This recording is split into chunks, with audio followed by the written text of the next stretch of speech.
Hey guys, Andy here from Mediocre Hobbies. So, if you have watched my latest video, it is on Chimera paints. So it's the first range of paints that I'm testing outside of the Games Workshop Warhammer paint range.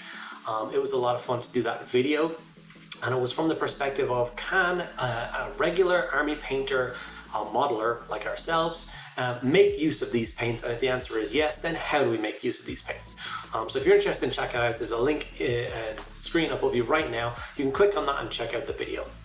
So when I approached Chimera, I'm wondering if they would like to be a part of this series on testing out paints. They were more than happy to be a part of it, and they agreed to send me out that selection of paints free of charge. That was very generous of them.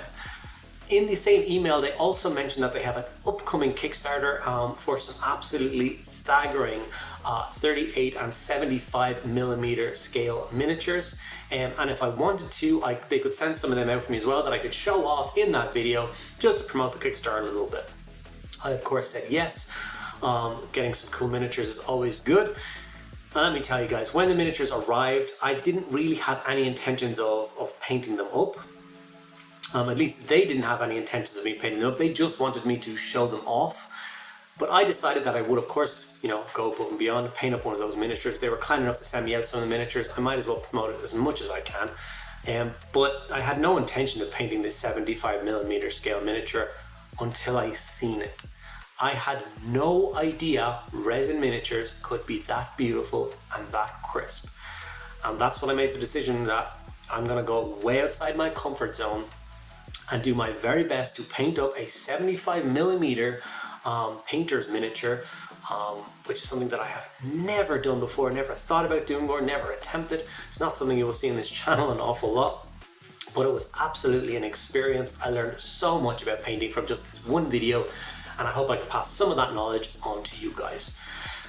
So stick around, enjoy the video, and let's get into it. So as I said in the intro, Chimera was very kind with wanting to collaborate and did indeed send me over a full box of their paints, which was amazing. I've had a lot of fun trying those out. But this is the subject of today's video, the two mystery packages which contained miniatures. Now, like I said before I got started, this is the guy I thought I was going to paint for this video. He is the 38 millimeter scale miniature. That's a size that I'm much more comfortable with painting. I saw the detail in the shield, which, to be frank, once I held the shield, I had never seen anything crisper in resin in my entire life. And that had pretty much sold the idea to me that I was going to use this miniature for the video, and I was merely going to show off the 75 millimeter. But then I opened this box, and I was just not prepared for the quality. So as soon as I opened it up and I saw the pieces, honestly, I've been slightly, polluted by the concept of resin miniatures. Obviously, we had fine cast miniatures from Games Workshop, which were always poor quality, horrible to work with, horrible detail. And I'm gonna say it, even if other people don't want to say it, Forge World quality isn't that good either. Nothing as crisp as these. These parts absolutely blew me away. And after handling all the different parts, I decided that I was going to push myself outside my comfort zone, and I was going to paint up the 75 millimeter miniature for this video. She's an absolutely stunning knight. She comes with multiple options. You can build her with a sword in one hand, rosary beads in the other, or with her sword up over her shoulder and this big magnificent banner in the other. Now, I was stepping outside my comfort zone, but I wasn't going to be stepping out that much, so the banner did scare me a little bit. I didn't know what I would do with it, so I decided to build the other one, where she had her beautiful sword and then the rosary beads in the other. After choosing the parts, separating them up and figuring out which ones I wanted to use, I then began the cleanup process, which took about 4 seconds. I honestly couldn't find a mold line. There was a few bits of flash from pouring, but they were all in hidden places and joints and armpits and stuff, bits that other parts were going to cover up. So you could clean them away quite roughly and you weren't going to damage any part that was going to be exposed. Then a few dabs of super glue, and I threw the miniature together in 2 or 3 minutes. It was actually just a dream to build. And once I had the entire miniature assembled, I then had to make the very difficult decision as to which head to use. stunning unhelmeted head or the armored head with the helmet. Originally I thought I was going to pick the unhelmeted head until I realized that the helmeted one had this big beautiful plume. I'm a stickler for old Warhammer miniatures, especially Empire, so anything, you put a big feather in any helmet and I'm sold. So once she had the big feather, I decided that this was the one I was going to go for. Her ready for war, maybe giving us a hymn or a sermon on the battlefield before kind of wading into the enemy. So after that, I attached the head to a piece of spare resin offcut, just so it was nice and secure and easier to paint. And then I got to work. I sprayed up both parts of the model, the body and the head, with a coat of black, then a dusting of grey, and the result was this. Obviously it looks fairly speckly and stuff, but I was going to be covering up pretty much every part of the miniature with paint anyway, so this was just to give me a nice light base coat to work from.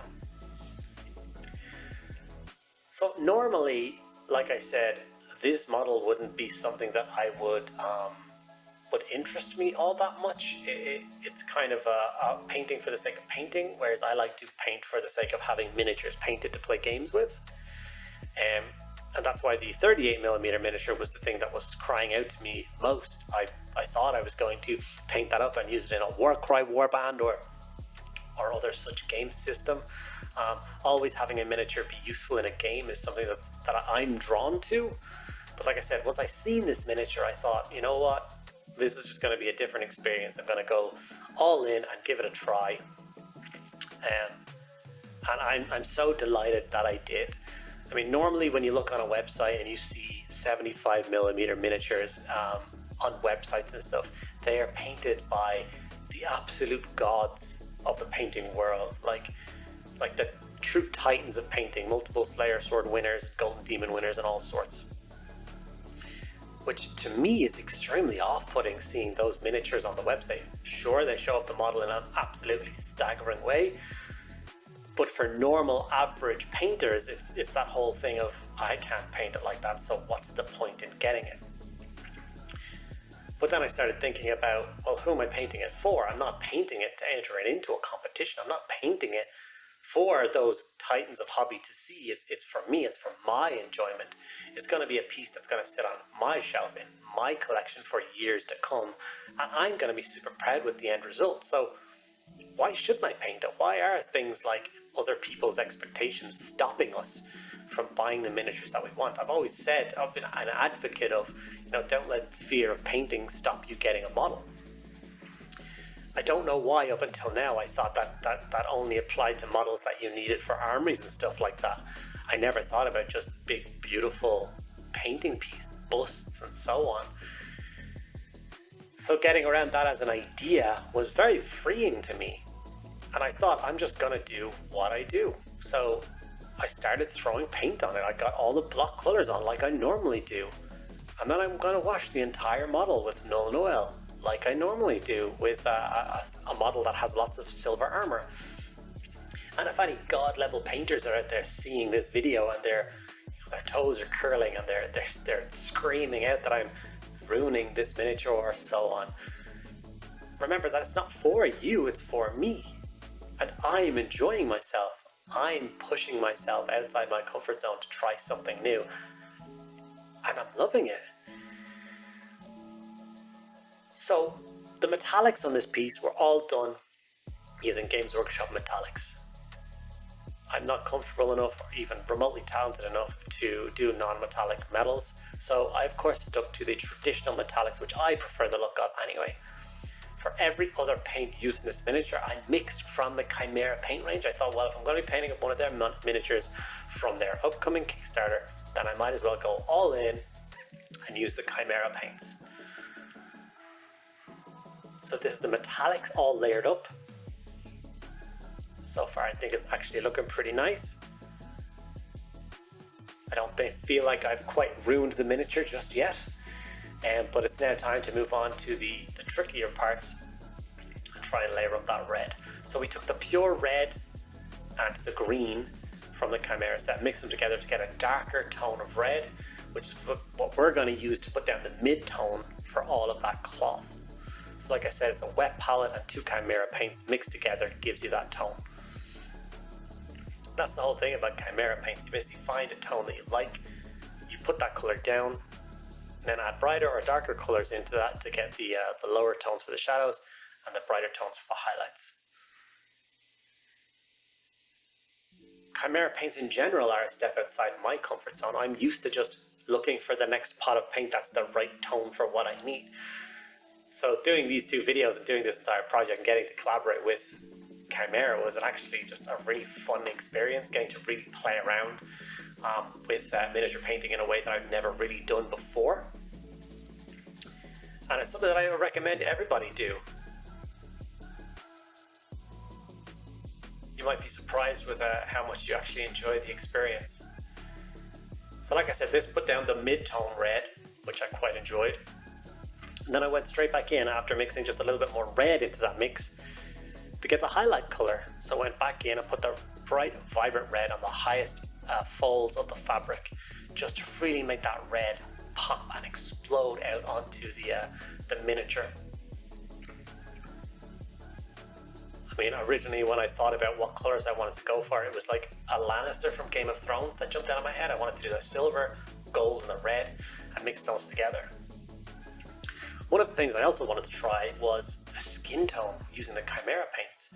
When I first opened the Chimera paints, that's one of the first things that jumped out at me. I was like, there's nothing even close to a skin tone. So my brain doesn't know how to mix these paints to make them into a skin tone. Thankfully, they have a fantastic guide with the box of paints, this lovely chart. And it told me to use these 4 colors, which will get you skin tones. After pouring out the 4 colors, I realized that the darkest tone was if I wanted to push it more into darker skin tones.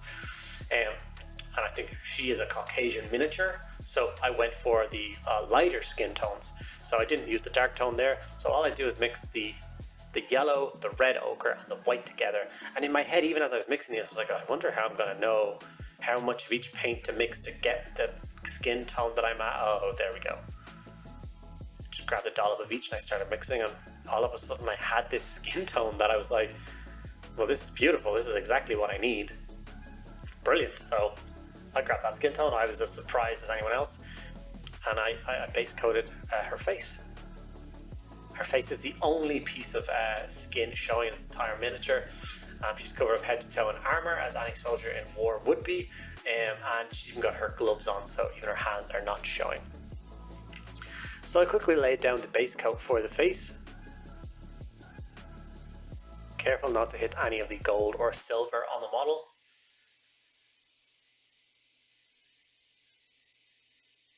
And then all I did was took another dollop of white, mixed it into the mix that I'd already done, and voila, we have the highlight color I need for the skin. It took about 2 seconds to do, and I was delighted with the result. So I just moved straight back over to the miniature and started placing highlights.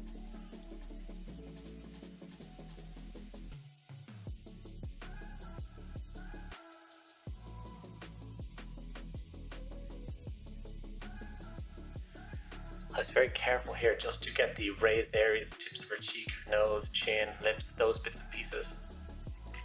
After I had put down these coats, I thought she did look a little too cold, so I did crimson wash the face, paint the eyes, and then I went back in and re-highlighted with the light skin tone as well, just because I wanted more of like the pinky tones in the recesses of the face. It then took a while for me to decide what I wanted to paint the beautiful feather on top of this miniature. And the magenta in the Chimera paint set is just so beautiful that I couldn't resist using it.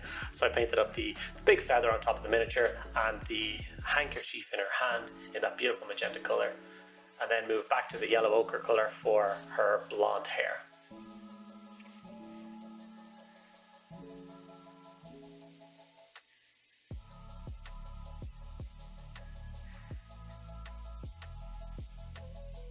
This is the miniature with the pink handkerchief, sorry.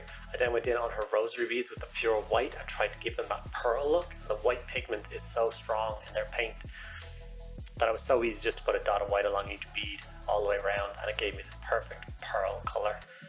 I then glued the rest of the miniature together and add some basic materials, and there we have it. My first 75mm miniature was complete, and I was delighted with it.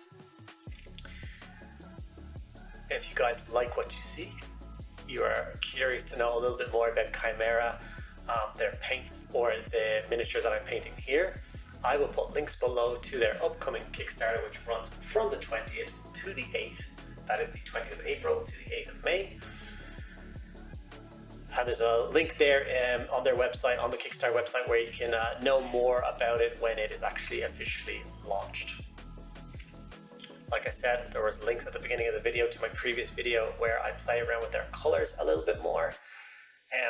What more can I say other than the models are 10 out of 10 quality. You can get all the sculpts in either 75 or 38mm scale, whichever suits you best. And yeah, I hope you guys liked this slightly different video. I certainly enjoyed making it, and I hope you guys respond well to it and enjoyed the content. Well, that was an experience. I thoroughly enjoyed it. I hope you guys did indeed enjoy it as well. If you are interested in any of the miniatures that you've seen in this video, or any more like this, their Kickstarter runs from the April 20th to May 8th. They've informed us that there will be no late pledges, nothing like that. So if you are interested in those models, it's between those two dates. You get them then, or you're going to miss out. I'll put a link in the description below where you can click on and then be notified for the upcoming Kickstarter so you don't miss out, guys. Thank you guys so much for watching the video. If you enjoyed it, make sure that you hit that like button. Subscribe if you haven't already to the channel. Only a quarter of the people that watch my videos are in fact subscribed. I would like to get that number up, so please do subscribe if you enjoy my content. And if you found real value in what I do and want to join me in the 365 project moving forward, then there's links to my Patreon below. Thank you guys so much for watching, and I'll see you next time.